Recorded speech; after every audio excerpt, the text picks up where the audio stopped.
Siguro po, sususugan ko lang, susuportahan ko yung mga nabanggit ni Kapaps at ni Attorney Virgie. Nabanggit po kanina ni Attorney Virgie, walang accountability kung hindi mo maimbestigahan. No? Kasi kailangan ma-determine sino ba ang liable.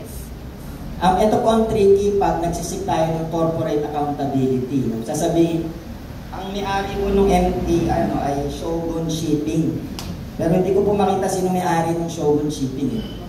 So, sino bang liable dito? Yung may-ari ng mother company, yung bang piloto ng vessel, yung bang government agency na dapat nagre-regulate kung bakit pinayagan na maglayag sa panahon na rough ang waters. So, kailangan mo ma-determine ang liability, no? Kung totoong corporate accountability ang habulin natin, dapat pati yung may-ari, in fact, dapat pangunahing managot, no? Kasi may chain of command rin yan sa question ng liability. No? At tama po si Attorney Virgie, na wala pa tayo doon, no? Pag-aaralan ito kung anong possibility ng pag-file ng kaso. Pero baka susugang ko lang po yung panawagan ng Senate investigation, no? Senate inquiry. Kasi kailangan natin talaga ma-determine at aasahan na natin na maghuhugas kamay na yung dyan.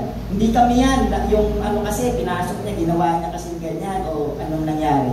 So yun po yung pangunahin, i-determine kung ano yung extent or degrees ng liability at dapat yan hanggang sa dulo dun sa may-ari ng Shogun Shipping at investigahan at malaman kung ano ang kailangan gawin. Tumugon po yung, mukhang tumugon yung Shogun, ang sabi niya meron siyang i-hire na isa pang company para gawin yung clean up. Ganyan rin yung nangyari dun sa Mark Capper incident Kung matatandaan nyo na ilang dekada na yung Mark Capper.